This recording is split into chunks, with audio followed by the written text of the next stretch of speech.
Hola, mi nombre es Diana Guadalupe Manrique Osorno. Actualmente estoy cursando el quinto semestre en la licenciatura en Administración y hoy les hablaré acerca de la ley de impuestos sobre la renta en las personas físicas.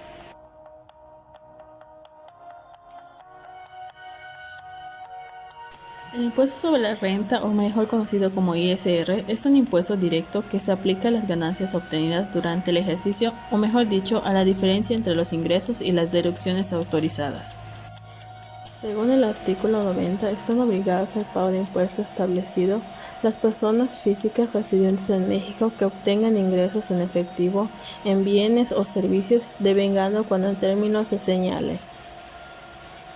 También están obligadas al pago de los impuestos las personas físicas residentes en el extranjero que realicen actividades empresariales o presten servicios personales independientes en el país, a través de un establecimiento permanente por los ingresos atribuibles a este.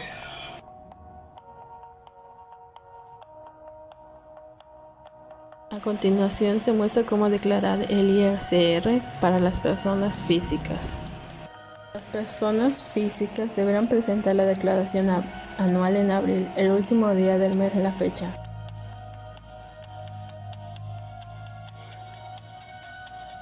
Si es que tuvieran ingresos por los siguientes conceptos, tales como la prestación de servicios profesionales, por rentar bienes inmuebles, por realizar actividades empresariales, ya sea comerciales, industriales, agrícolas, ganaderas, silvícolas, de pesca y de autotransporte, excepto las que tributen en el régimen de pequeños contribuyentes, por enajenar bienes, por adquirir bienes, por percibir salarios bajos ciertas condiciones especiales mayores a 400,000 pesos anuales o con ingresos adicionales a un único empleador, por interés en condiciones especiales, deudas condonadas por el acreedor o pagadas por otra persona, inversiones en el extranjero, intereses moratorios, penas convencionales, préstamos, premios y donativos que en lo individual o en conjunto excedan de 600,000, herencias o legados y por enajenación de casa-habitación si la suma de los ingresos totales contenidos en la declaración es mayor a 500,000.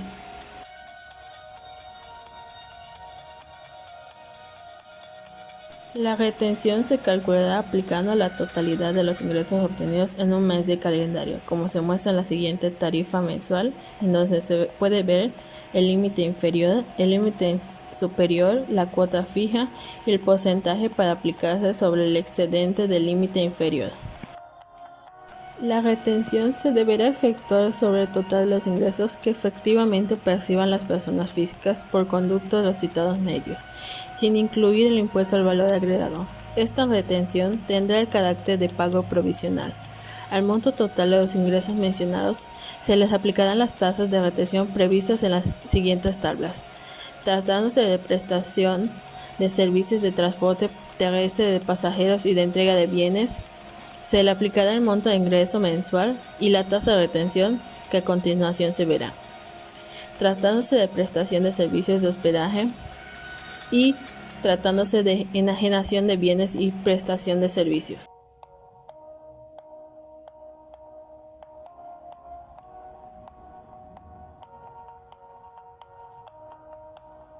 El impuesto se determinará aplicando al ingreso obtenido las tasas siguientes. Se estará exento por los primeros 125,900 obtenidos en el año de calendario de que se trate. Se aplicará la tasa de 15% sobre los ingresos percibidos en el año de calendario de que se trate, que excedan del monto señalado en la fracción que antecede y que no sean superiores a 1,000,000. Se aplicará la tasa de 30% sobre los ingresos percibidos en el año de calendario de que se trate que exceda de 1,000,000.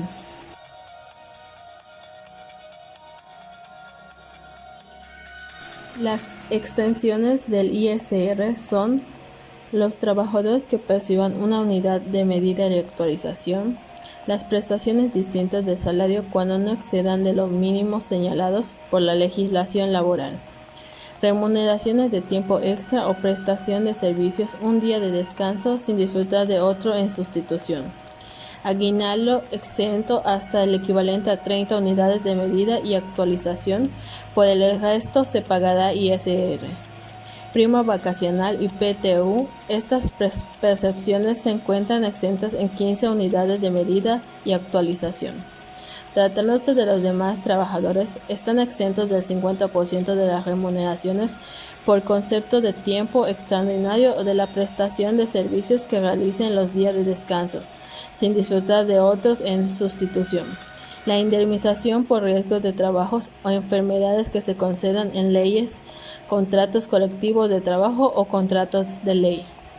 Jubilaciones, pensiones, haberes del retiro, cesantías en edad avanzada y vejez, cuyo monto diario no exceda de 9 veces la unidad de medida y actualización. Reembolsos de gastos médicos, dentales, hospitalarios y de funeral que se concedan de manera general de acuerdo con las leyes o contratos de trabajo. Las prestaciones de seguridad social que otorguen las instituciones públicas, prestaciones de previsión social, las aportaciones y sus rendimientos provenientes de la cuenta individual del Fondo de la Vivienda y del Sistema de Ahorro para el Retiro. Los provenientes de cajas de ahorro de trabajadores y de fondos de ahorros establecidos por las empresas, siempre y cuando no excedan del 13% del sueldo ni 1.3 veces la unidad de medida y actualización elevada al año. Las cuotas de seguridad social de los trabajadores pagadas por los patrones, las primas de antigüedad e indemnización por conceptos de separación, hasta por el equivalente a 90 veces la unidad de medida y actualización. Remuneraciones percibidas por extranjeros, los agentes diplomáticos, agentes consulares, empleados de embajadas, delegaciones o consulados extranjeros, miembros de delegaciones oficiales, miembros de delegaciones científicas y humanitarias, representantes, funcionarios y empleados de los órganos internacionales con sede u oficina en México, técnicos extranjeros contratados por el gobierno federal. Los viáticos, cuando sean efectivamente erogados en servicio del patrón y se compruebe con documentación de terceros que reúnan los requisitos fiscales. Derivados de enajenaciones, la casa habitación del contribuyente y bienes inmuebles, los intereses pagados por instituciones de crédito, siempre que los mismos provengan en cuentas de cheque, para el depósito de sueldos y salarios, pensiones o por haberes de retiro o depósitos de ahorro, cuyo saldo promedio diario de la inversión no exceda de 5 unidades de medida y actualización. Los que reciban por herencia o legado, los donativos entre cónyuges o los que perciban los descendientes de sus ascendientes en línea recta, cualquiera que sea su monto. Los que perciban los ascendientes de sus descendientes en línea recta, siempre que los bienes recibidos no se enajenen o se donen por el ascendiente o a otro descendiente en línea recta sin limitación de grado. Los derivados de la enajenación de acciones a través de bolsas de valores concesionadas en los términos de la Ley del Mercado de Venta de Valores. Los provenientes de actividades agrícolas, ganaderas, silvícolas o pesqueras, siempre que en el año de calendario los mismos no excedan de 40 veces la unidad de medida y actualización. Los que obtengan hasta el equivalente de 20 unidades de medida y actualización al año, por permitir a terceros la publicación de obras escritas de su creación en libros, periódicos o revistas.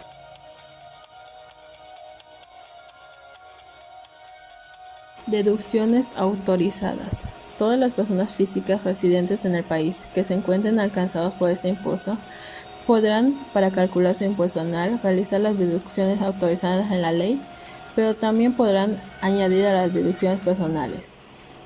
En esta oportunidad se puede decir que los contribuyentes podrán efectuar deducciones autorizadas tales como las devoluciones que se reciban o los descuentos o bonificaciones que se hagan en el ejercicio, el costo de lo vendido, los gastos netos de descuentos, bonificaciones o devoluciones, las inversiones, los créditos incobrables y la pérdida por caso fortuito o fuerza mayor, las aportaciones efectuadas para la creación o incremento de reservas para fondos de pensiones o jubilaciones del personal, las cuotas pagadas por los patrones al Instituto Mexicano de Seguro Social, incluso cuando éstas sean cargo de los trabajadores, los intereses devengados a cargo en el ejercicio sin ajuste alguno.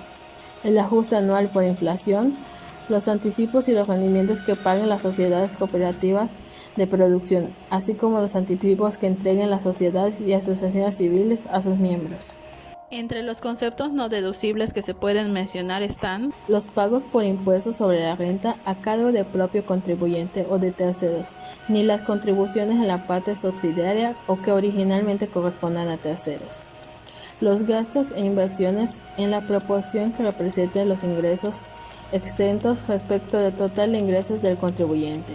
Los obsequios, atenciones y otros gastos de naturaleza análoga, con excepción de aquellos que estén directamente relacionados con las enajenaciones de productos o la prestación de servicios. Los gastos de representación, los viáticos o gastos de viaje en el país o en el extranjero, cuando no se destinen al hospedaje, alimentación, transporte, uso o goce temporal de automóviles y pago de kilometraje de la persona beneficiaria del viático o cuando se aplique dentro de una faja de 50 kilómetros que circunde al establecimiento del contribuyente. Las sanciones, las indemnizaciones por daños y perjuicios o las penas convencionales. Los intereses devengados por préstamos o por adquisición de valores a cargo del gobierno federal, inscritos en el Registro Nacional de Valores e Intermediarios, así como tratándose de títulos de crédito. Las provisiones para la creación o el incremento de reservas complementarias, las reservas que se creen para indemnizaciones al personal, las primas o sobreprecio sobre el valor nominal que el contribuyente pague para el reembolso de las acciones que emita, las pérdidas por caso fortuito, fuerza mayor o por enajenación de bienes cuando el valor de adquisición de los mismos no correspondan al mercado en el momento en que se adquirieron dichos bienes por el enajenante. El crédito comercial, aun cuando sean adquiridos de terceros, los pagos por el uso o goce temporal de aviones y embarcaciones que no tengan concesiones o permisos del gobierno federal para ser explotados comercialmente, así como de casa-habitación. No será deducible ningún gasto adicional relacionado con dicho uso o goce. Las casas de recreo en ningún caso serán deducibles. En las consecuencias hay que tener en cuenta las condiciones para pagar impuestos o presentar la declaración de impuestos extemporánea, como la actualización, que es el incremento que sufre un adeudo por el efecto de inflación, el recargo, que son una especie de intereses moratorios y se pagan para compensar a la autoridad por el tiempo que pasó al no pagar oportunamente. Está evaluado en una tasa de 1.13% por cada mes transcurrido. Las multas, que es una penalización por cada obligación no presentada, puede ir de 1.240 a 15.430 pesos por cada una de las obligaciones no declaradas de manera espontánea dentro del plazo correspondiente, o de 1.240 a 30.850 por cada obligación en caso de que el SAT ya haya hecho el requerimiento de pago y no se haya atendido, según datos de la dependencia. Y los gastos de ejecución, que se originan cuando el SAT hace un cobro de una deuda de manera forzosa.